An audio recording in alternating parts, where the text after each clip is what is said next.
الشیطان الرجیم بسم اللہ الرحمن الرحیم یا بنی اسرائیل اذکروا نعمتی التی انعمت علیکم وانی فضلتکم علی العالمین واتقوا یوما لا تجزی نفس عن نفس شیئا ولا يقبل منها شفاعة ولا یؤخذ منها عدل ولا هم ینصرون صدق اللہ العظیم رب اشرح لی صدری ویسر لی امری واحلل عقدۃ من لسانی یفقہوا قولی۔ جیسا کہ میں نے عرض کیا تھا، سورہ بقرہ کے 5ویں رکوع سے اور 14ویں رکوع تک تو مسلسل بلکہ 15ویں رکوع کی بھی پہلی 2 آیات شامل کرنی ہوں گی۔ یہ 10 رکوعوں سے 2 آیات زائد ہیں کہ جن میں خطاب کل کا کل بنی اسرائیل سے ہے۔ البتہ اس میں یہ فرق ہے کہ پہلا رکوع جو ہے وہ ان کو دعوت پر مشتمل ہے، نبی اکرم صلی اللہ علیہ وسلم پر ایمان لانے کی پرزور دعوت۔ بقیہ یہ 9 رکوع جو ہے یہ ان پر فرد قرارداد جرم ہے جو عائد کی جا رہی ہے۔ ہم نے تمہارے ساتھ یہ احسان و اکرام کیا، تم پر یہ فضل کیا، یہ کرم کیا، تمہیں یہ حیثیت دی، تمہیں یہ مقام دیا، تم نے اس طور سے اپنے اس مشن کی خلاف ورزی کی، اپنے مقام اور مرتبے کو چھوڑ کر اور دنیا پرستی اختیار کی۔ یہ جو 9 رکوع ہیں ان میں بنی اسرائیل کی تاریخ کا تو یوں سمجھیے کہ ایک بہت بڑا حصہ اور نمایاں اس کے فیچرز آئیں گے، لیکن یہ سمجھ لیجئے کہ اصل میں یہ امت مسلمہ کو بھی ایک پیشگی تنبیہ ہے کہ کوئی مسلمان امت جب بگڑتی ہے تو یہ چیزیں اس میں آ جاتی ہیں۔ چنانچہ احادیث موجود ہیں حضور کی، لَيَأْتِيَنَّ عَلَىٰ أُمَّتِي مَا أَتَىٰ عَلَىٰ بَنِي إِسْرَائِيلَ حَزْوَ النَّعْلِ بِالنَّعْلِ، میری امت پر بھی وہ سب حالات وارد ہوں گے جو بنی اسرائیل پر آئے، بالکل ایسے جیسے ایک جوتی دوسری جوتی سے مشابہ ہوتی ہے۔ ایک اور حدیث میں فرمایا لَتَتَّبِعُنَّ سُنَنَ مَن قَبْلِكُمْ، تم لازماً اپنے سے پہلوں کی پیروی کرو گے۔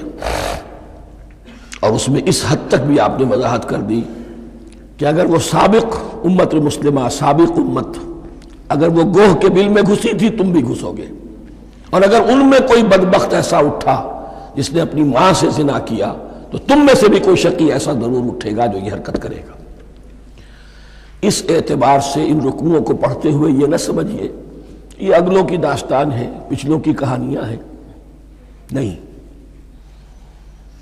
خوش طرح باشد کے سر دل براں، گفت آیت در حدیث دیگراں، یہ ہمارے لیے ایک آئینہ ہے اور ہمیں ہر مرحلے پر سوچنا ہوگا، دروبینی کرنی ہوگی، انٹروسپیکشن، کہ کہیں اسی گمراہی میں ہم مبتلا تو نہیں۔ دیکھتے جائیے گا۔ دوسرا نقطہ پہلے سے یہ سمجھ لیجئے، یہ جو 2 آیتیں میں نے 6 رکوع کی تلاوت کی ہیں، بعین ہی یہی 2 آیتیں 15ویں رکوع میں آئیں گی، اور اس کو یوں سمجھیے کہ یہ 2 بریکٹس ہیں۔ 9 رکوعوں کا مضمون ان 2 بریکٹس کے درمیان ہے۔ یہ 2 آیتیں یہاں سے بریکٹ شروع ہو رہی ہیں، وہ 2 آیتیں ان پر بریکٹ ختم ہو رہی ہیں، بعین ہی وہی آیات۔ ایک آیت میں تو شوشے کا بھی فرق نہیں، دوسری آیت میں صرف ترتیب بدلی ہے، مضمون وہی ہے۔ اس کے مابین جو کچھ ہے، اس سے باہر یہ جو 5واں رکوع تھا اس کے مضامین گویا کہ ضرب کھا رہے ہیں بریکٹ کے اندر کے سارے مضامین سے۔ یہ حساب کا بہت ہی عام فہم سا قاعدہ ہے، بریکٹ کے باہر کوئی رقم لکھی ہوئی ہے جس کے بعد کوئی زبر، کوئی جمع یا تفریق اگر نہیں ہے تو وہ ضرب کھائے گی، بریکٹ کے اندر جتنی بھی ویلیوز ہیں ان کے ساتھ ضرب کھائے گی۔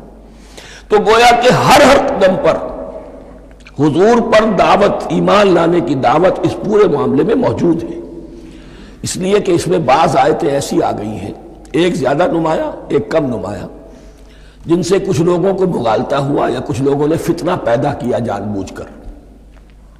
یہ فتنہ ایک بار پیدا ہوا تھا اکبر کے زمانے میں، دین الہی کی شکل میں، کہ صرف خدا کو مان لینا، آخرت کو مان لینا اور نیک اعمال کرنا نجات کے لیے کافی ہے، کسی رسول پر ایمان لانا ضروری نہیں ہے۔ یہ صوفیہ میں بھی یہ فتنہ بہت بڑے پیمانے پر آیا.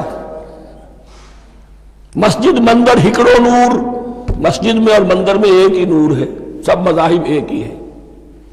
سارا فرق جو ہے شریعتوں کا ہے، عبادت کے ظاہری شکل کا ہے، وہ ہے رسولوں سے متعلق. رسولوں کو بیچ میں سے نکال دیجئے تو یہ دین الہی رہ جائے گا، اللہ کا دین. اتنا بڑا فتنہ تھا کہ جب ہندوستان میں سیاسی اعتبار سے، حکومت کے اعتبار سے مسلمانوں کا اقتدار چوٹی پر تھا، کلائمیکس پر، اکبر اعظم،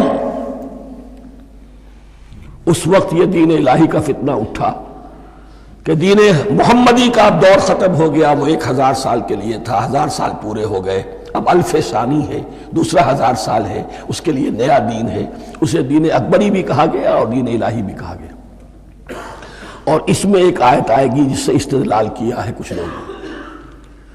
اس صدی میں پھر یہ فتنہ اٹھا تھا گاندھی کے فلسفے کے ذریعے سے، اور ایک بہت بڑا نابغہ انسان مسلمانوں میں سے، بہت بڑا نابغہ، جینیس، ابوالکلام آزاد، وہ بھی اس فتنے کا شکار ہو گیا.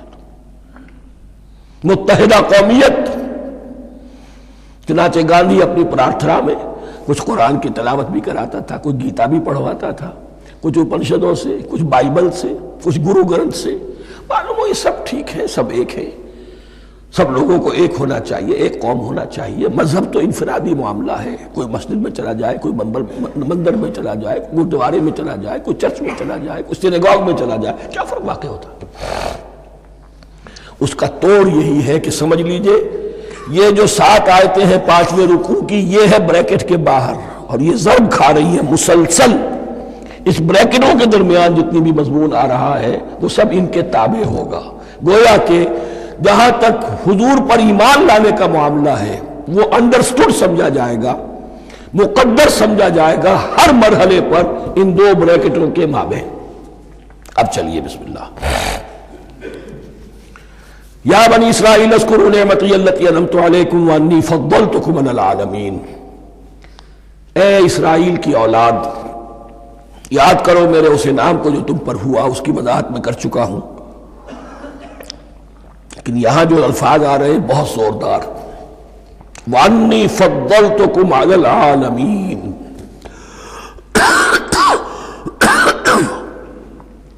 میں نے تمہیں فضیلت عطا کی تمام جہانوں پر.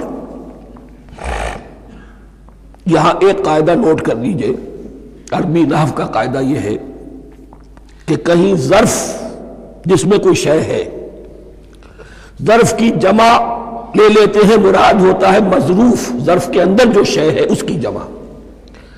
تمام جہانوں پر فضیلت، کیا فرشتوں پر بھی فضیلت؟ نہیں، جہان والوں پر، تمام اقوام عالم پر تمہیں فضیلت عطا کی، یہ مطلب ہے اس کا. تمام عالموں پر، تمام جہانوں پر، یعنی تمام جہان والوں پر.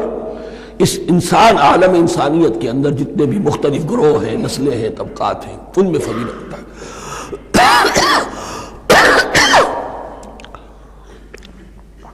واتقوا یوما لا تجزی نفس عن نفس شیئا. میں عرض کر چکا ہوں، تیسری مرتبہ پھر عرض کر رہا ہوں، اصل شیخ آخرت، محاسبہ آخرت. یہ مستحضر ہوگا تو انسان سیدھا رہے گا. اس میں کمزوری آ جائے، ضعف آ جائے تو باقی ایمان باللہ، ایمان بالرسالت، یہ نہ معلوم کیا کیا شکلیں اختیار کر لیں. دیکھیے اس آیت کے اندر 4 اعتبارات سے محاسبہ آخرت کا زور ہے. واتقوا یوما، ڈرو اس دن سے، لا تجزی نفس عن نفس شیئا، جس دن کوئی جان کسی دوسرے کے کام نہ آ سکے گی.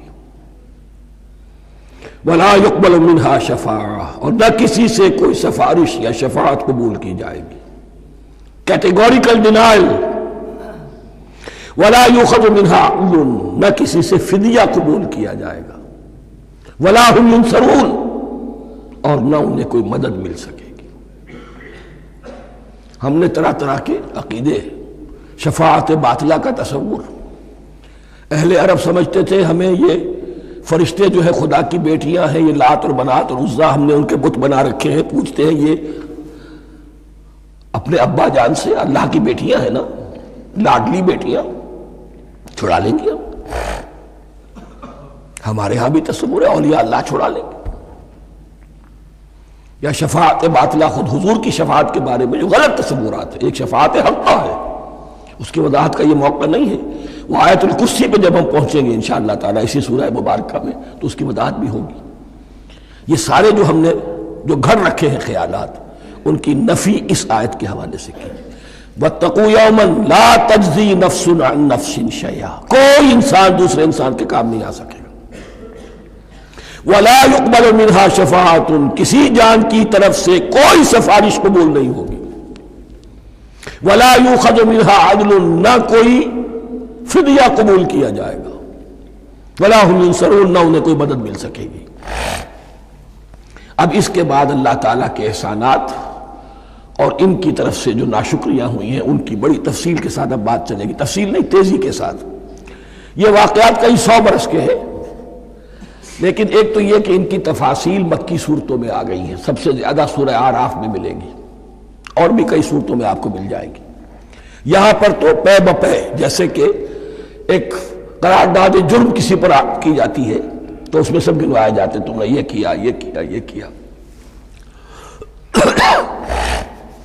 وَإِذْ نَجَّيْنَاكُم مِّنْ آلِ فِرْعَوْنَ، اور ذرا یاد کرو جب کہ ہم نے تمہیں نجات دی تھی فرعون کی قوم سے. يَسُومُونَكُمْ سُوءَ الْعَذَابِ، وہ تمہیں بدترین عذاب میں مبتلا کیے ہوئے تھے.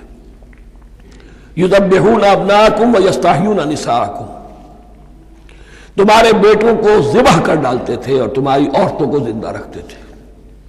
عورتیں تو پھر ان کے کام آتی تھی، گھر میں کام کاج کے لونیاں بنتی تھی، گھروں میں ڈال لیتے تھے. لیکن لڑکوں کو، اور یہ 2 موقع پر ہوا ہے بنی اسرائیل کے ساتھ، یہ بعد میں انشاءاللہ اس کی تفصیل آئے گی. وَفِي ذَلِكُمْ بَلَاءٌ مِّن رَبِّكُمْ عَظِيمٌ، اور یقیناً اس میں تمہارے رب کی طرف سے تمہارے لیے بڑی آزمائش تھی.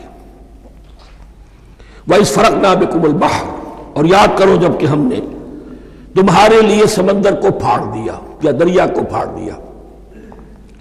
یہ ایک مختلف فی بات ہے کہ کس جگہ سے کراس کیا تھا بنی اسرائیل نے ایجپٹ سے سینائی پیننسولا آنے کے لیے جزیرہ نما سینا میں. ایک رائے یہ کہ دریائے نیل کو کراس کر کے گئے ہیں، لیکن یہ بات غلط ہے. دریائے نیل تو مصر کے اندر ہے، وہ کبھی بھی مصر کی حد نہیں بنا. کسی کی رائے یہ ہے کہ جو خلیج سویز ہے، بحر قلزم جو ہے ریڈ سی، وہ اوپر جا کر 2 کھاڑیوں میں تبدیل ہو جاتا ہے.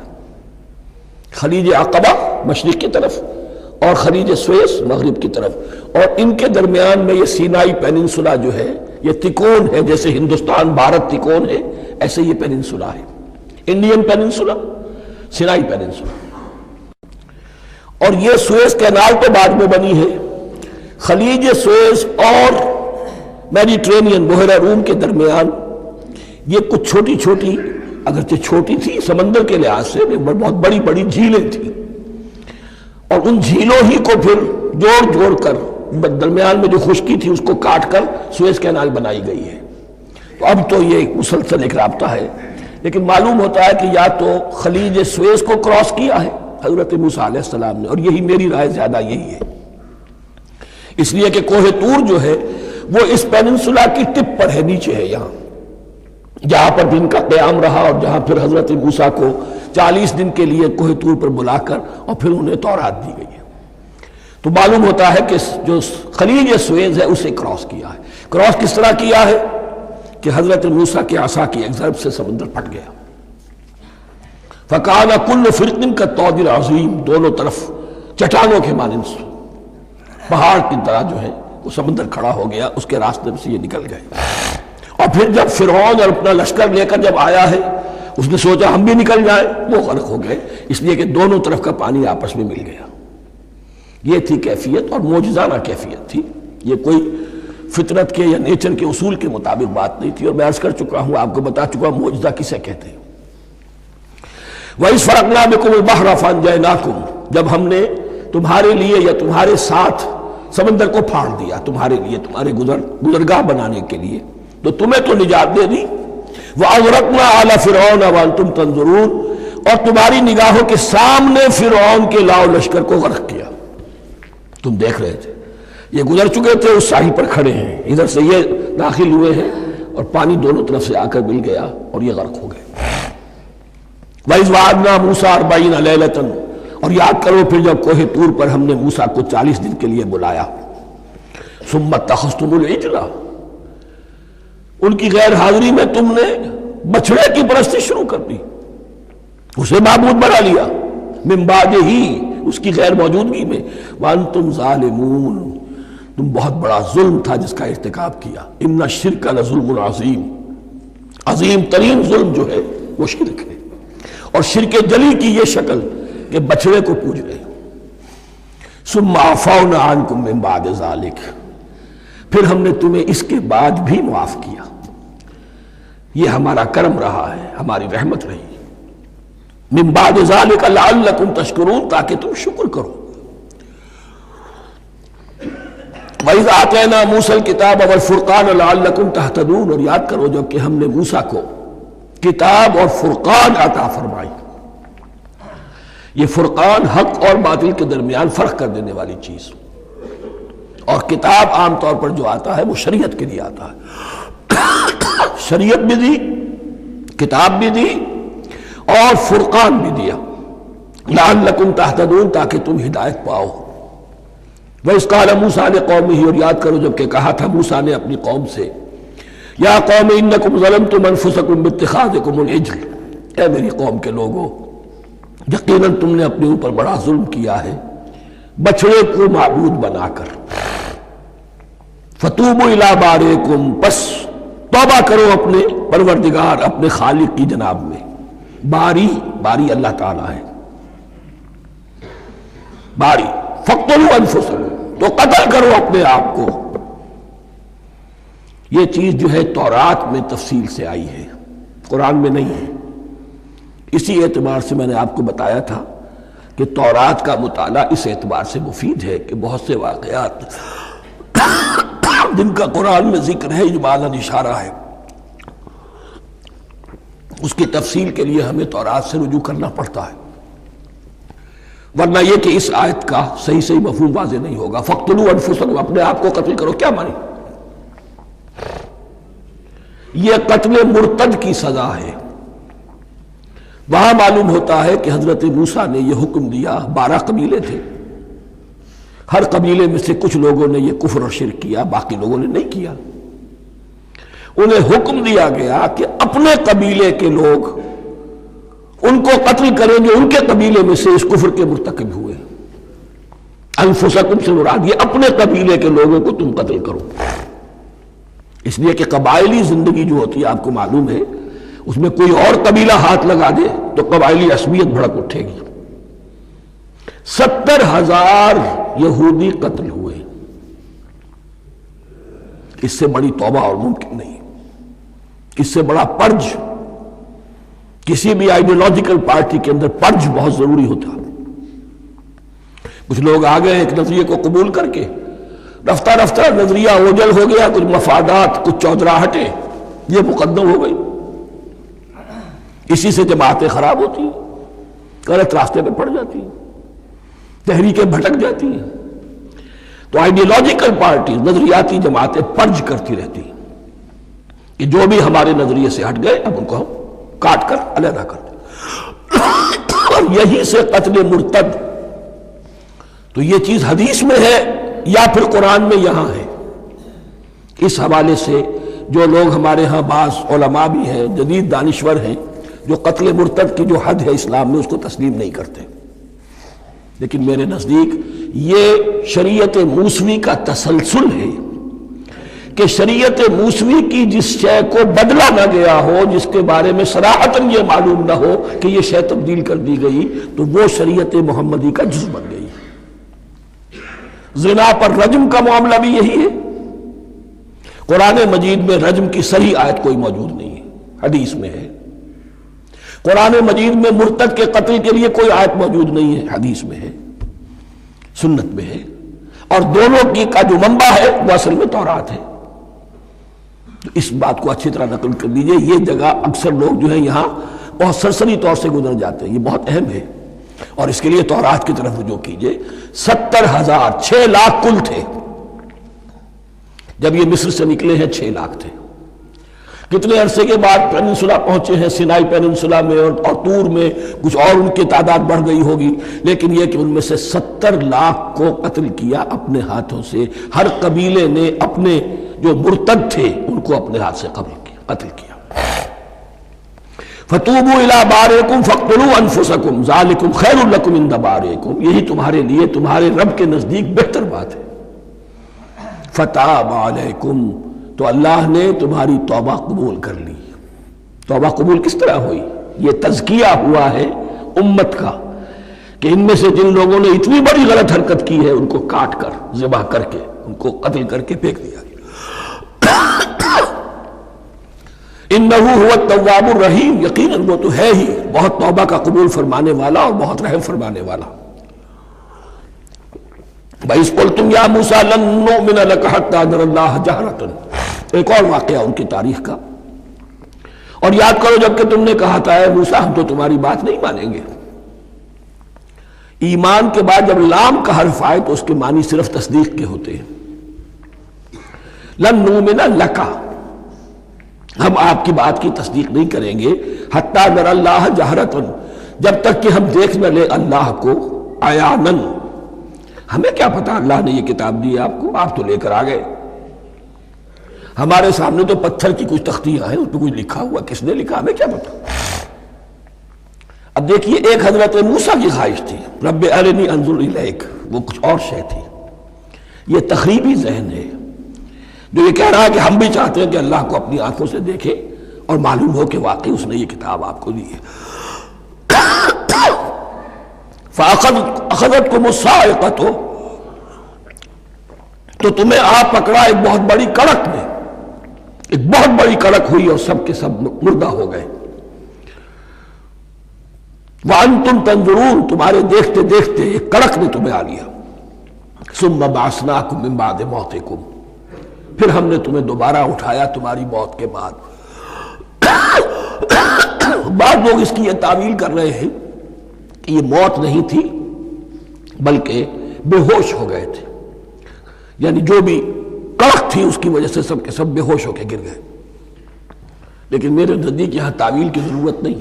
بعد سے بعد الموت اللہ کے لیے کوئی مشکل نہیں. ہم الفاظ کو خواب کا کو ان کے اصل جو مفہوم ہے جو کہ صاف ہے، صریح ہے، اس سے خواب کاہے کے لیے موڑ کر لے کر جائے. ثم بعثناکم من بعد موتکم لعلکم تشکرون، تاکہ تم شکر کرو. وظللنا علیکم الغمام وانزلنا علیکم المن والسلوى، اور ہم نے تم پر ابر کا سایہ کیا. اب 6 لاکھ کا قافلہ چل رہا ہے، سینائی پیننسولا، صحرا، کوئی اوٹ نہیں، کوئی سایہ نہیں، دق و دق، دھوپ کی تبش. تو اللہ کا فضل ہوا کہ ایک سائے کی طرح ابر جو ہے ان کے ساتھ ساتھ جہاں جہاں وہ جا رہے ہیں وہ ابر ان پر سایہ کیے ہوئے. وَأَنزَلْنَا عَلَيْكُمُ الْمَنَّ وَالسَّلْوَىٰ، کھانے کو کچھ نہیں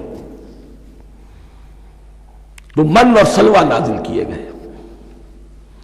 من ایسے اترتا تھا رات کے وقت کہ جیسے شبنم کے قطرے ہوتے ہیں، لیکن وہ ہوتا تھا کسی ایسی چیز کا جس میں شیرینی تھی، اور پھر وہ زمین پر آ کر جم کر وہ ایک گویا کے دانہ بن جاتے تھے. یہ ان کا اناج ہو گیا.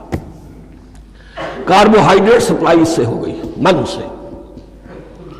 اور سلوہ ایک خاص قسم کا پرندہ بٹیر کی شکل کا جو بے پناہ بڑی تعداد میں ان کے بڑے بڑے جھنڈ آتے تھے شام کے وقت، اور وہ ان کے ڈیرا جہاں ہوتا تھا اس کے گرد وہ اتر آتے تھے، اور رات کی تاریکی میں یہ آسانی سے ان کو پکڑتے تھے، ان کو کھاتے تھے بھون کر، اور یہ ان کی پروٹین ہو گئی.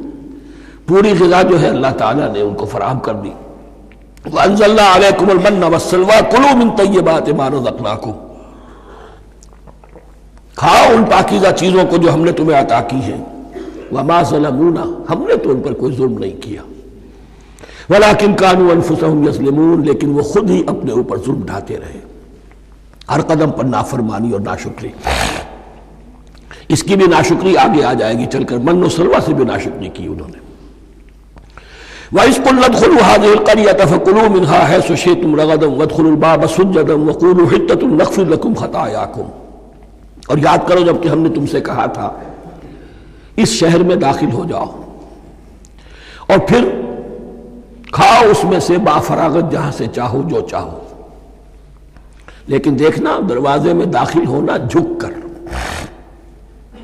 اور کہتے رہنا مغفرت مغفرت مغفرت، ہم تمہاری خطاؤں سے درگزر فرمائیں گے۔ اس آیت کو سمجھنے کے لیے ذرا تاریخی بات سمجھ لیجئے۔ صحرائے سینا میں آنے کے بعد، اور یہ جو کتاب تورات انہیں مل گئی تھی، اس کے بعد حضرت موسیٰ علیہ السلام کے ہی زمانے میں انہیں جہاد اور قتال کا حکم ہوا۔ اس سے پوری قوم نے انکار کر دیا، یہ سورہ مائدہ میں آئے گا۔ اس پر اللہ تعالیٰ نے ایک سزا مسلط کر دی ان پر کہ 40 برس تک اسی صحرا میں بھٹکتے پھریں گے۔ اگر یہ ابھی قتال کرتے، جہاد کرتے، تو پورا فلسطین ان کے ہاتھ پر ابھی فتح کرا دیتے، لیکن چونکہ انہوں نے بزدلی دکھائی ہے، اب سزا یہ ہے فَإِنَّهَا مُحَرَّمَةٌ عَلَيْهِمْ 40 سَنَةً يَتِيهُونَ فِي الْأَرْضِ، اب 40 برس تک یہ اسی صحرا میں بھٹکتے پھریں گے، اور ارض فلسطین جو ان کے لیے ارض موعود تھی وہ ان پر حرام کر دی گئی 40 سال کے لیے۔ اس 40 سال کے عرصے میں حضرت موسیٰ کا بھی انتقال ہو گیا، حضرت ہارون کا بھی ہو گیا، اور اس عرصے میں ایک نئی نسل پیدا ہوئی۔ وہ جو غلامی کا داغ اٹھائے ہوئی نسل آئی تھی مصر سے، جن کے اندر مورل کیریکٹر جو ہے وہ بہت کمزور ہو جاتا ہے، غلامی کا یہ اثر ہوتا ہے،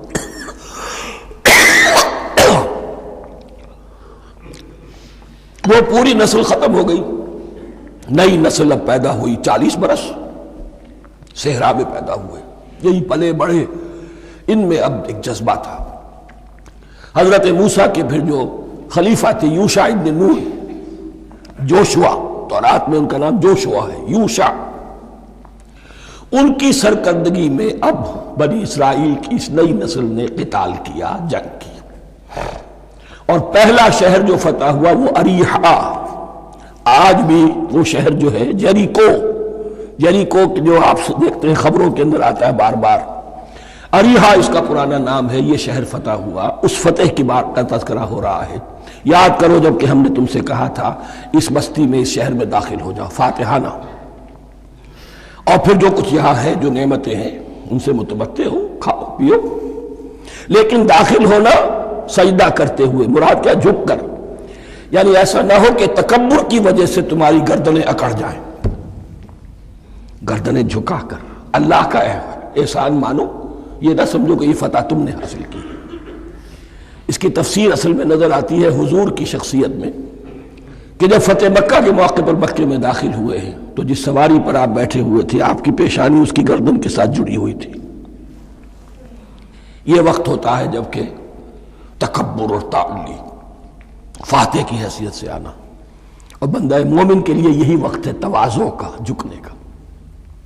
وَقُولُوا حِطَّةٌ، حتیٰ یہود تو کہتے ہیں جھاڑ دینے کو، تو اس کے معنی کیا ہے؟ اے اللہ ہمارے گناہ جھاڑ دے، مغفرت، اے اللہ ہمیں مغفرت، ہماری مغفرت فرما، جو خطائیں ہو گئی بخش دے۔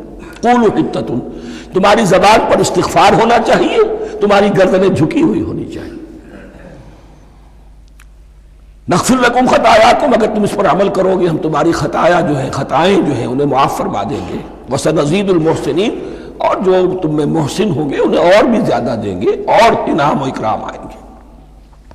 فبدل الذین ظلموا قولا غیر الذی قیل لہم، تو ان میں سے جو ظالم تھے، جو بد کردار تھے، انہوں نے بدل دیا، ایک اور قول اختیار کر لیا اس قول کی جگہ جو انہیں کہا گیا تھا حتہ حتہ، انہوں نے کہنا شروع کیا ہنتا ہنتا، ہمیں تو گیہوں چاہیے۔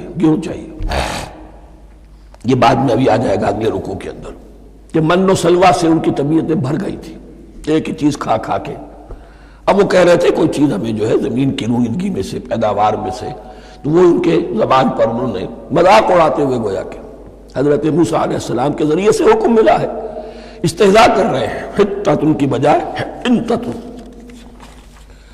فَأَنزَلْنَا عَلَى الَّذِينَ ظَلَمُوا رِجْزًا مِنَ السَّمَاءِ بِمَا كَانُوا يَفْسُقُونَ، تو جن لوگوں نے یہ حرکت کی تھی ان پر ہم نے آسمان سے ایک بہت بڑا عذاب نازل کیا۔ تورات سے معلوم ہوتا ہے کہ پلیگ آئی اور جنہوں نے یہ حرکت کی تھی وہ سب کے سب ہلاک ہو گئے یریکو کے اندر، بما کانوا یفسقون، بسبب اس نافرمانی کے جو انہوں نے کی۔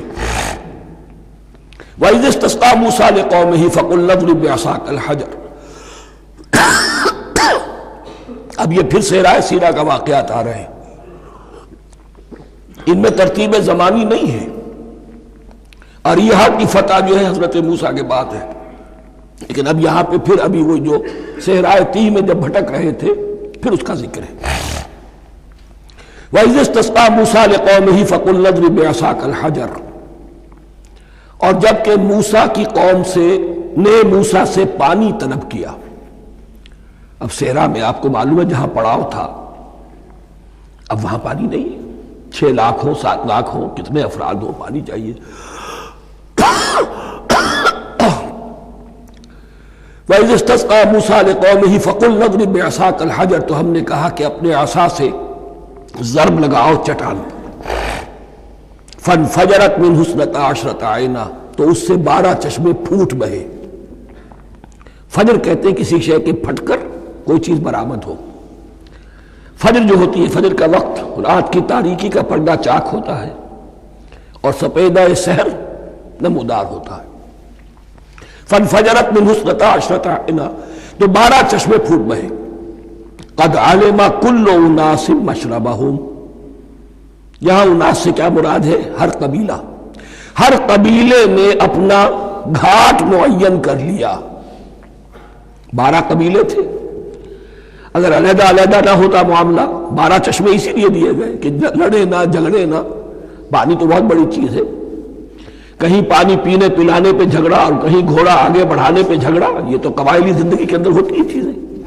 تو اس اعتبار سے اللہ تعالیٰ نے ان کے لیے یہ سہولت کی کہ 12 چشمے پھوٹ بہے۔ قد علم کل اناس مشربہم، ہر ایک نے اپنا گھاٹ جان لیا، معین کر لیا۔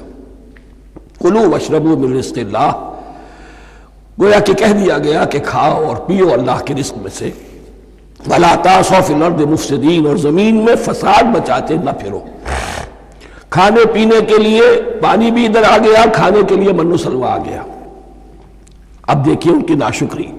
وَإِذْ قُلْتُمْ يَا مُوسَىٰ لَن نَّصْبِرَ عَلَىٰ طَعَامٍ وَاحِدٍ، یاد کرو جب کہ تم نے کہا تھا اے موسیٰ ہم ایک کھانے پر تو صبر نہیں کر سکتے، کھا کھا کے بکتا گئے ہیں من و سلوہ۔ فَادْعُ لَنَا رَبَّكَ، تو ذرا اپنے رب سے دعا کرو، پکارو ہمارے لیے اپنے رب کو۔ یخرج لنا، وہ نکالے ہمارے لیے مما تنبت الارض، زمین کی روئیدگی اور پیداوار میں سے، نباتات ارضی میں سے، من بقلہا، اس کی ترکاریاں، وقصائہا، اور ککڑیاں، کھیرے اور ککڑیاں، ان سب کے لیے یہ لفظ ہے۔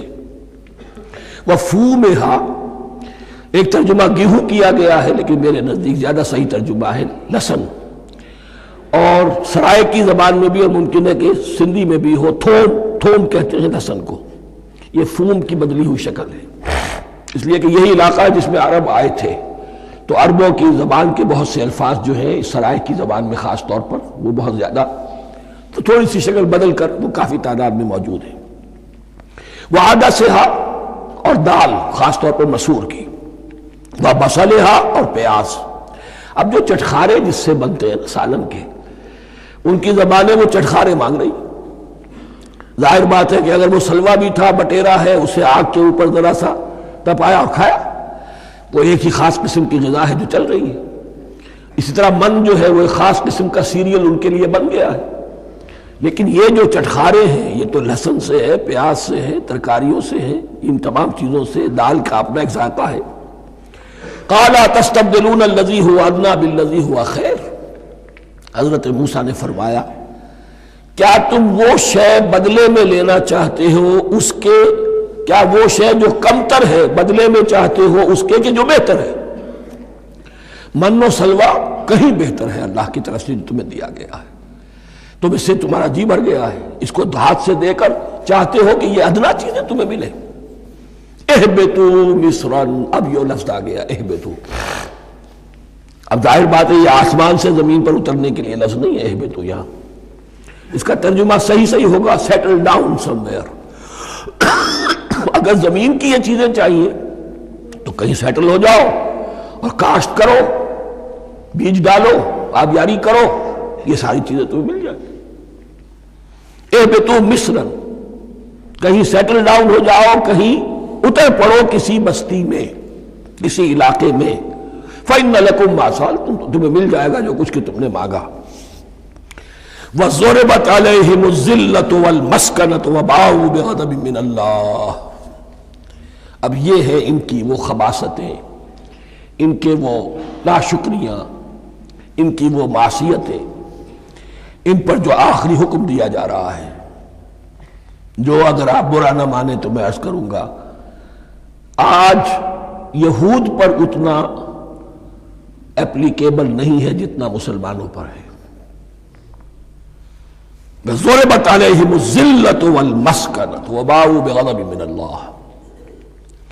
ذلت اور مسکنت، کم ہمتی ان پر تھوپ دی گئی۔ ضربت علیہم، it was heaped upon them، the humiliation was heaped upon them۔ ضربت علیہم الذلۃ والمسکنۃ وباؤوا بغضب من اللہ، اور وہ اللہ کا غضب لے کر لوٹے۔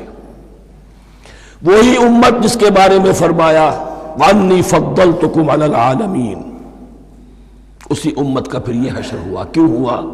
نافرمانی۔ تمہیں کتاب دی تھی کہ تم پیروی کرو، تمہیں کتاب دی تھی کہ اسے قائم کرو۔ وَلَوْ أَنَّ أَهْلَ الْكِتَابِ أَقَامُوا التَّوْرَاةَ وَالْإِنْجِيلَ وَمَا أُنزِلَ إِلَيْهِمْ مِنْ رَبِّهِمْ لَأَكَلُوا مِنْ فَوْقِهِمْ وَمِنْ تَحْتِ أَرْجُلِهِمْ۔ اگر یہ تورات اور انجیل کو قائم کرتے، نافذ کرتے، تو نعمتیں زمین بھی اگلتی، ان کے قدموں کے نیچے سے نعمتیں جو ہیں وہ پھوٹتی، اور ان کے سروں کے اوپر سے بھی بارش ہوتی نعمتوں کی۔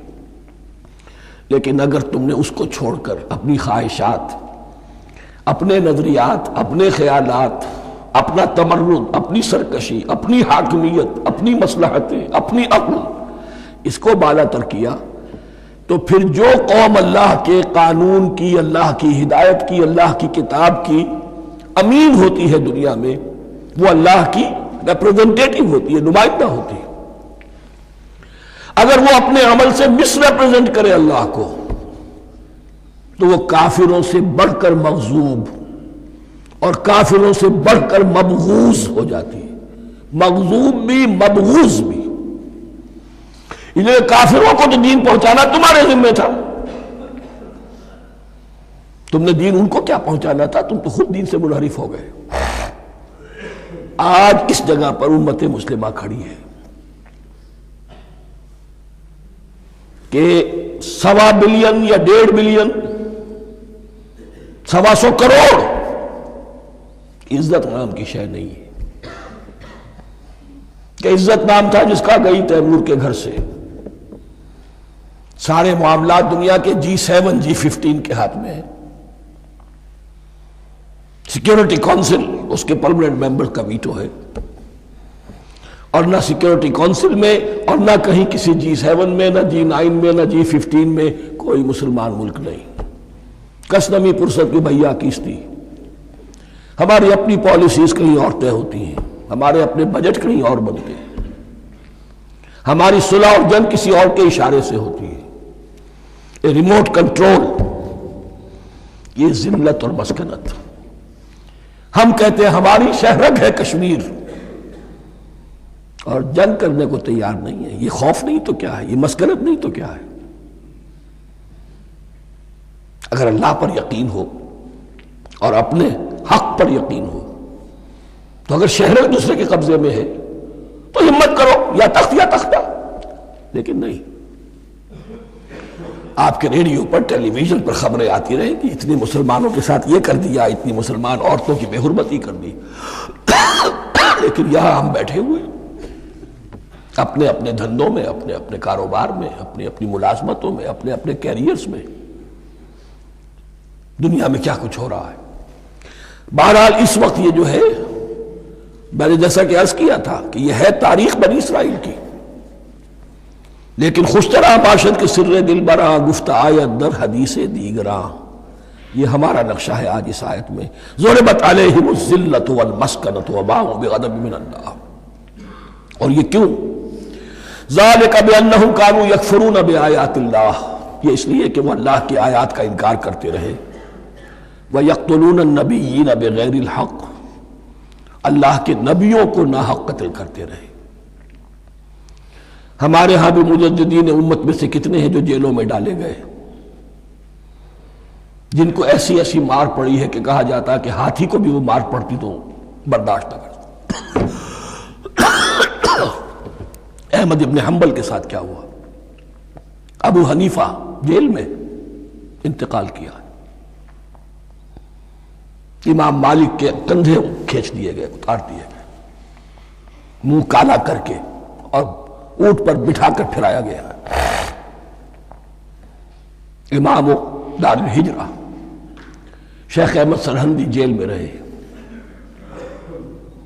سید احمد بریلوی اور ان کے ساتھیوں کو خود مسلمانوں نے تہہ تیغ کیا ہے۔ بہرحال یہ داستانیں ہیں، اب نبی تو کوئی نہیں آئے گا، ان کے ہاں نبی تھے، ہمارے ہاں مجددین ہیں، علماء حق ہیں، جیسے کہ حدیث بھی ہے علماء امتی کا انبیاء بنی اسرائیل، تو جو انہوں نے انبیاء کے ساتھ کیا ہم نے مجددین اور علماء کے ساتھ کیا۔ ذالک بما عصوا وکانوا یعتدون، اور یہ ہوا ان کی نافرمانیوں کی وجہ سے اور حد سے تجاوز کرنے کی وجہ سے۔ اللہ تعالیٰ تو ظالم نہیں ہے، اللہ نے تو اونچا مقام دیا تھا، ہمیں بھی خیر امت قرار دیا، کنتم خیر امت اخرجت للناس تأمرون بالمعروف وتنہون عن المنکر وتؤمنون باللہ۔ اب اگر ہم نے وہ اپنا مشن چھوڑ دیا تو ذلت اور مسکنت وہ ہمارا مقدر بن گئی۔ اللہ کا قانون اور اللہ کا عدل بے لاگ ہے، وہ فرام امہ ٹو امہ چینج نہیں ہوتا۔ سنت اللہ جو ہے لن تجد لسنت اللہ تحویلا ولن تجد لسنت اللہ تبدیلا، اللہ کی سنت بدلتی نہیں۔ بنی اسرائیل کا جو حشر ہوا آج وہ ہمارا ہو رہا ہے۔ بہرحال اس پر میری جو کتاب ہے سابق اور موجودہ مسلمان امتوں کا ماضی حال اور مستقبل، اس کا مطالعہ کیجیے۔ اب آ گئی وہ آیت کہ جس سے استدلال کیا گیا ہے کہ ایمان بالرسالت نجات کے لیے ضروری نہیں ہے۔ ان الذین آمنوا والذین ہادوا والنصارى والصابئین من آمن باللہ والیوم الآخر وعمل صالحا فلہم اجرہم عند ربہم ولا خوف علیہم ولا ہم یحزنون۔ یقیناً جو لوگ ایمان لائے، اور اس سے مراد ہے جو ایمان لائے حضور پر، محمد پر صلی اللہ علیہ وسلم، والذین ہادوا، اور جو یہودی ہو گئے، والنصارى، اور نصرانی، والصابئین، اور صابی وہ لوگ تھے عراق کے علاقے میں رہتے تھے جو کہتے تھے کہ ہم دین ابراہیمی پر ہیں، لیکن ان کے ہاں بھی بہت کچھ بگڑ گیا تھا، جیسے حضرت ابراہیم کی نسل حضرت اسماعیل کی نسل بگڑ گئی تھی تو اس طرح وہ بھی بگڑ گئے تھے، ستارہ پرستی زیادہ تر ان کے ہاں تھی۔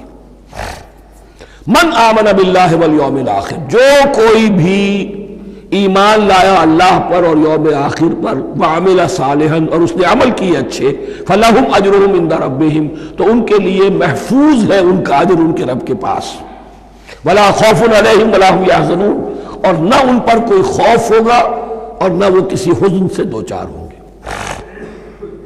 ظاہر الفاظ کے اعتبار سے دیکھیے کہ یہاں ایمان بالرسالت کا ذکر نہیں ہے۔ ویسے تو اگر کوئی اس سے یہ غلط استدلال کرتا ہے تو اس کا پہلا جو اصولی جواب ہے وہ تو یہ ہے کہ ایسی حدیثیں بھی موجود ہے، من قال لا الہ الا اللہ دخل الجنہ، تو اس کی کیا معنی ہے؟ صرف کہنے سے جنت میں داخل ہو جائیں گے، کسی عمل کی ضرورت نہیں۔ جواب یہ دیا جائے گا پورے قرآن کو سامنے رکھو، پورے حدیث کے ذخیرے کو سامنے رکھو، کسی ایک جگہ سے کوئی ایک نتیجہ نکال دینا وہ صحیح نہیں۔ لیکن اس کے علاوہ وہ اصول جو میں بیان کر چکا ہوں کہ یہ سلسلہ شروع کہاں سے ہوا ہے، 5واں رکوع، وَآمِنُوا بِمَا أَنزَلْتُ مُصَدِّقًا لِمَا مَعَكُمْ وَلَا تَكُونُوا أَوَّلَ كَافِرٍ بِهِ، انہیں ایمان کی زوردار دعوت سے تو یہ ساری بات شروع ہوئی ہے۔ اب فصاحت اور بلاغت کا یہ تقاضا ہے کہ بار بار اس کو دہرایا نہ جائے، وہ بات انڈرسٹوڈ رہے گی، مقدر رہے گی، سمجھی جائے گی کہ ہر جگہ پر وہ موجود ہے، اس لیے کہ ساری گفتگو ہو رہی ہے اسی کے حوالے سے۔ وَآمِنُوا بِمَا أَنزَلْتُ مُصَدِّقًا لِمَا مَعَكُمْ وَلَا تَكُونُوا أَوَّلَ كَافِرٍ بِهِ وَلَا تَشْتَرُوا بِآيَاتِي ثَمَنًا قَلِيلًا وَإِيَّايَ فَاتَّقُونِ۔ اس حوالے سے یوں سمجھیے اب اس آیت کو کہ یہاں پر کچھ الفاظ محذوف مانے جائیں گے. ان الذین آمنوا والذین ہادوا والنصارى والصابئین من آمن باللہ والیوم الآخر وعمل صالحا فی ایامہم فلہم اجرہم عند ربہم ولا خوف علیہم ولا ہم یحزنون. ہر دور میں جبکہ ابھی حضرت عیسیٰ نہیں آئے تھے تو جو بھی یہودی تھے اس وقت تک حضرت موسیٰ کے ماننے والے، وہ جو بھی اللہ پر ایمان رکھتے تھے اور نیک عمل کرتے تھے، آخرت کو مانتے تھے، ان کی نجات ہو جائے گی. لیکن حضرت عیسیٰ کے آنے کے بعد ان کو نہیں مانا، اب وہ کافر قرار پائے. لیکن اب حضرت عیسیٰ کے آنے کے بعد جب تک حضور نہیں آئے جو بھی مانتا ہے، لیکن یہ کہ شرط یہی ہوگی کہ اپنے اپنے زمانے میں، اصل میں نفی جس بات کی جا رہی ہے وہ یہ ہے کہ یہ نہ سمجھو کہ کسی گروہ میں ہونے سے نجات ہوتی ہے. نجات کسی گروہ میں ہونے کی وجہ سے نہیں ہے، نجات کی بنیاد ایمان اور عمل صالح ہے. کسی رسول پر ایمان لانا اپنے دور کے رسول پر وہ تو لازم ہے، لیکن یہ ہے کہ اس پر ایمان تو لے آئے اور وہ عمل صالح نہیں ہے تو نجات نہیں ہوگی. تو یہ اپنے اپنے دور میں، اپنے اپنے زمانے میں ہر امت کے لیے وَلِكُلِّ أُمَّةٍ أَجَلٌ قرآن مجید کے ایک مقام پر آیا ہے، ہر امت کے لیے ایک خاص معین مدت ہے. اس معینہ مدت میں اب ظاہر بات ہے جو لوگ حضور کی بعثت سے پہلے فوت ہو گئے ان پر تو کوئی ذمہ داری نہیں تھی حضور پر ایمان لانے کی. اور ایسے لوگ تھے، ایسے موحدین مکے میں موجود تھے جو یہ کہتے تھے کعبے کے پردے پکڑ پکڑ کر، اے اللہ ہم صرف تجھے پوجنا چاہتے ہیں، صرف تیری بندگی کرنا چاہتے ہیں، لیکن جانتے نہیں کیسے کریں. یہ بات موجود تھی اور ان کا انتقال بھی ہو گیا. یہ زید، سعید ابن زید، سعید جو حضرت عمر کے بہنوئی تھے اور وہ عشرہ مبشرہ میں سے ہیں، ان کی اہلیہ حضرت فاطمہ بنت خطاب، ان دونوں کے ایمان کو اللہ نے ذریعہ بنایا حضرت عمر کے ایمان کا. اور یہ والد تھے سعید کے زید، وہ یہ کہتے ہوئے دنیا سے چلے گئے حضور کی ابھی بعثت ہی نہیں ہوئی تھی، اے اللہ میں صرف تیری بندگی کرنا چاہتا ہوں، کیسے کروں یہ نہیں جانتا. اسی کو ذہن میں رکھیے، اہدنا الصراط المستقیم جو میں نے کہا تھا، ایک سلیم الفطرت انسان، سلیم العقل انسان توحید تک پہنچ جاتا ہے، آخرت کو پہچان لیتا ہے. لیکن اب کیا کروں؟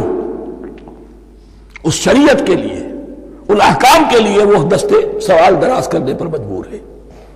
الحمدللہ رب العالمین الرحمن الرحیم مالک یوم الدین ایاک نعبد و ایاک نستعین اہدنا الصراط المستقیم. اسی صراط المستقیم کی دعا کا یہ جواب اب آئے گا، شروع ہوگا سورہ بقرہ سے. یہ کرو، یہ نہ کرو، یہ فرض ہے، یہ تم پر لازم کیا گیا، یہ چیز حرام کی گئی، وغیرہ وغیرہ. ان الذین آمنوا والذین ہادوا والنصارى والصابئین من آمن باللہ والیوم الآخر وعمل صالحا.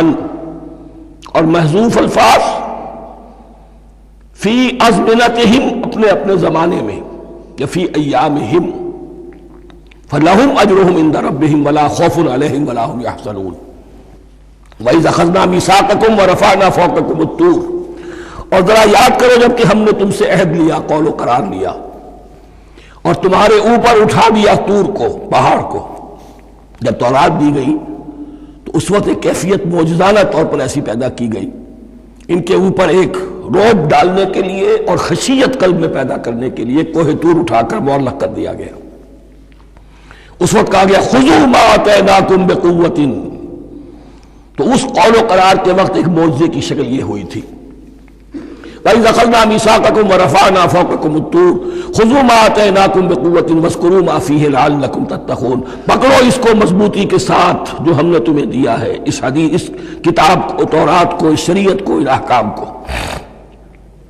وَاذْكُرُوا مَا فِيهِ، اور یاد رکھو اسے جو کچھ کہ اس میں ہے، لَعَلَّكُمْ تَتَّقُونَ، تاکہ تم بچ سکو. ثُمَّ تَوَلَّيْتُم مِّن بَعْدِ ذَلِكَ، پھر تم نے روگردانی کی اس کے بعد، اس میثاق کو توڑا، میثاق الست کو توڑا تھا، اور دوسرے یہ میثاق شریعت جو تم سے لیا گیا اس کو بھی توڑا.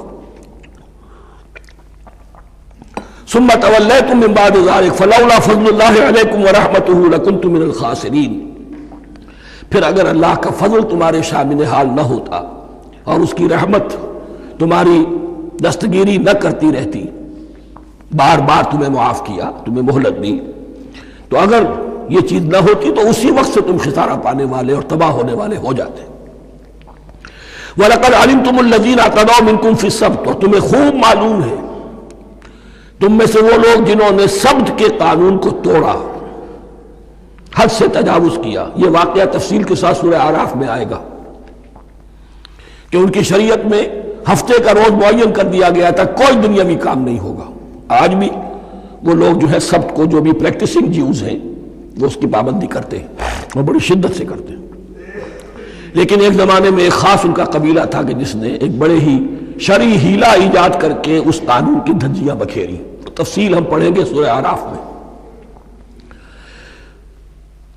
وَلَقَدْ عَلِمْتُمُ الَّذِينَ اعْتَدَوْا مِنْكُمْ فِي السَّبْتِ، اور تمہارے علم میں ہے تمہارے وہ لوگ کہ جنہوں نے سبت کے قانون کے ضمن میں خلاف ورزی کی۔ فَقُلْنَا لَهُمْ كُونُوا قِرَدَةً خَاسِئِينَ، تو ہم نے کہہ دیا ان کو کہ ہو جاؤ ذلیل بندر۔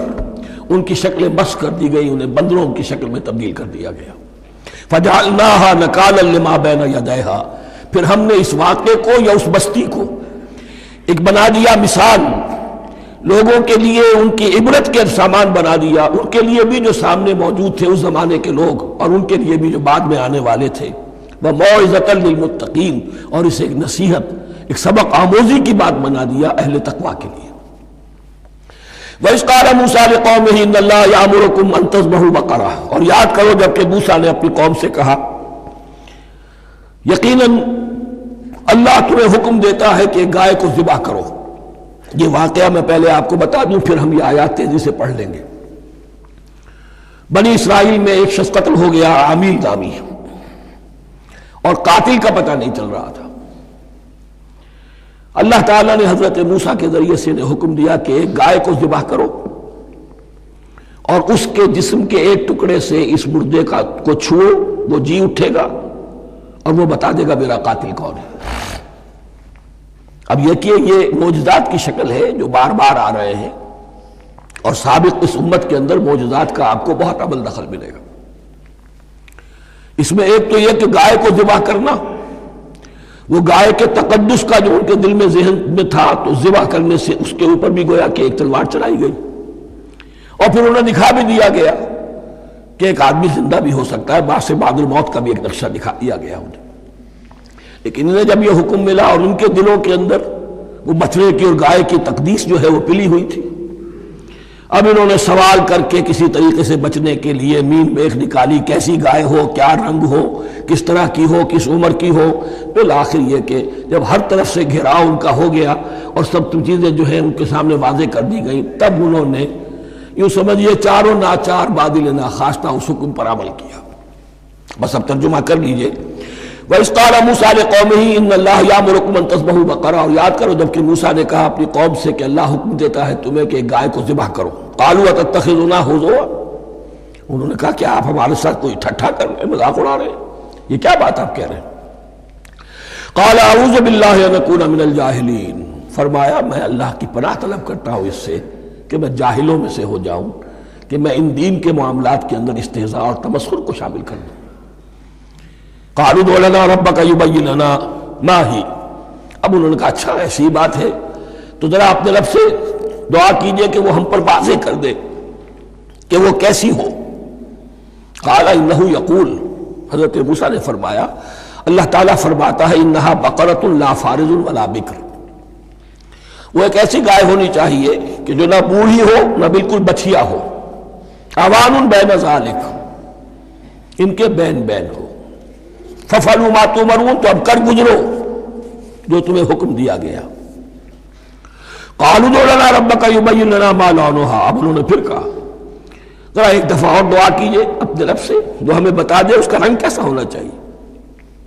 قَالَ إِنَّهُ يَقُولُ إِنَّهَا بَقَرَةٌ صَفْرَاءُ فَاقِعٌ لَوْنُهَا تَسُرُّ النَّاظِرِينَ، فرمایا اللہ فرماتا ہے کہ وہ گائے ایسی ہونی چاہیے زرد رنگ، شوخ رنگ، شوخ زرد رنگ کی، چمکیلی، جو دیکھنے والوں کو خوب اچھی لگے، پسند آئے، دل میں کھپ جانے والی۔ اب جو زیادہ سے زیادہ ان کے ہاں مقدس سمجھے جاتے تھی گائے، رفتہ رفتہ سوال کر کے اگر پہلے ہی حکم پر وہ کر دیتے تو کسی بھی گائے کو ذبح کر دیتے، لیکن یہاں گھیراؤ ان کا ہو رہا ہے کہ جس کی تقدس کا ان کے ذہن میں زیادہ سے زیادہ تاثر ہے اسی کو واضح کیا جائے۔ قالوا ادع لنا ربک یبین لنا ما ہی، پھر انہوں نے کہا ذرا اللہ سے دعا کیجئے اور وہ ہمیں یہ بتائے کہ وہ کیسی ہو۔ ان البقرہ تشابہ علینا، یقیناً ہم کچھ شبہ میں پڑ گئے ہیں، یہ گائے کا معاملہ مشتبہ ہو گیا ہے ہم پر۔ قال انہ یقول، فرمایا اللہ فرماتا ہے انہا بقرۃ لا ذلول تثیر الارض ولا تسقی الحرث، وہ ایک ایسی گائے ہونی چاہیے کہ جو کوئی جس سے مشقت نہ لی جاتی ہو، نہ وہ ہل جوتتی ہو اور نہ وہ رہٹ کا پانی کھینچتی ہو۔ تسیر الارض، نہ تو وہ زمین کو جوتنے میں ہل چلانے میں کام میں لی جائے، ولا تسقی الحرث، اور نہ کھیتی کو پانی پلانے کے لیے وہ پانی کھینچنے میں استعمال کیا جائے۔ مسلمتن، اور پوری سالم ہونی چاہیے، یک رنگ، لا شیۃ فیہا، اس میں کسی دوسرے رنگ کا کوئی داغ تک نہ ہو۔ اب کیا کرتے، گھیراؤ میں آ گئے۔ قالوا الآن جئت بالحق، کہا انہوں نے کہ ٹھیک ہے اب تو آپ نے بات جو ہے پوری طریقے سے واضح کر دی۔ فذبحوها وما كانوا يفعلون، تب انہوں نے اس کو ذبح کیا اور وہ کرنے والے نہیں تھے، دل میں نہیں تھا، بادل ناخواش تھا۔ اب دیکھیے یہاں ترتیب ذرا واقعے کی جو ہے مختلف ہو گئی ہے، جو اس ذبح بقرہ کا سبب تھا وہ بعد میں بیان ہو رہا ہے یہاں، تورات میں چونکہ واقعات کو اس طریقے سے بیان کیا ہے لہذا وہاں ترتیب دوسری ہے۔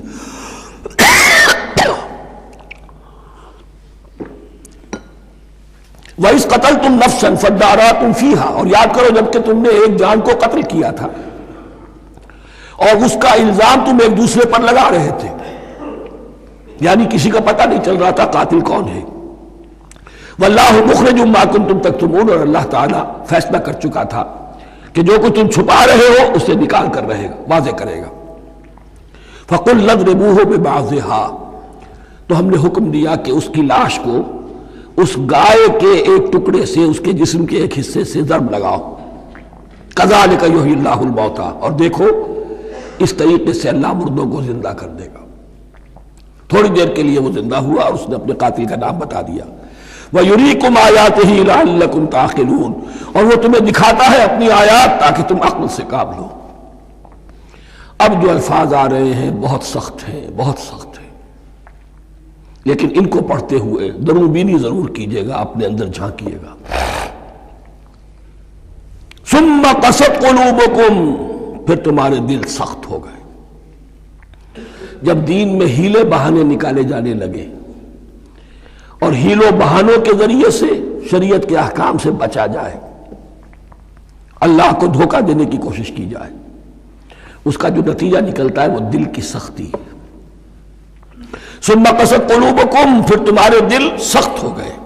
فہی کالحجارۃ او اشد قسوہ، تو وہ تو اب پتھروں کے مانند ہیں بلکہ سختی میں ان سے بھی زیادہ شدید ہے۔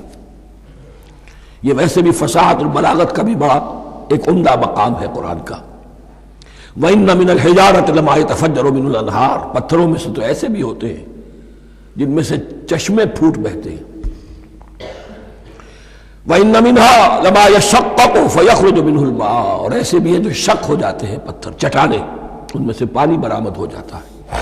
وَإِنَّ مِنْهَا لَمَا يَهْبِطُ مِنْ خَشْيَةِ اللَّهِ، اور ان میں وہ بھی ہوتے ہیں جو اللہ کے خوف سے گر پڑتے ہیں۔ وَمَا اللَّهُ بِغَافِلٍ عَمَّا تَعْمَلُونَ، اور اللہ تعالیٰ غافل نہیں ہے اس سے کہ جو تم کر رہے ہو۔ یہ کیفیت جو ہے ثُمَّ قَسَتْ قُلُوبُكُمْ فَهِيَ كَالْحِجَارَةِ أَوْ أَشَدُّ قَسْوَةً، ہے کون؟ یا بنی اسرائیل اذکروا نعمتی التی انعمت علیکم وانی فضلتکم علی العالمین، جن پر 1400 برس ایسے گزرے کہ کوئی لمحہ ایسا نہ تھا کہ نبی موجود نہ ہو، جنہیں 3 کتابیں دی گئیں، لیکن یہ کہ اپنی بدعملی، عقائد میں بھی مین بیخ کر کے اپنے آپ کو بچانے کے راستے نکال لینا، اعمال میں بھی ہیلوں کے ذریعے سے، کتاب الحیل کے ذریعے سے اپنے آپ کو ذمہ داریوں سے مبرہ کر لینا، اس کا نتیجہ پھر یہ نکلتا ہے۔ اللہ تعالیٰ مجھے اور آپ کو اس انجام بد سے بچائے۔ بارک اللہ لی ولکم فی القرآن العظیم ونفعنی وإیاکم بالآیات والذکر الحکیم۔ مزید ایسی اسلامی ویڈیوز کے لیے ہمارے چینل کو سبسکرائب کیجیے اور گھنٹی کے نشان کو دبائیے۔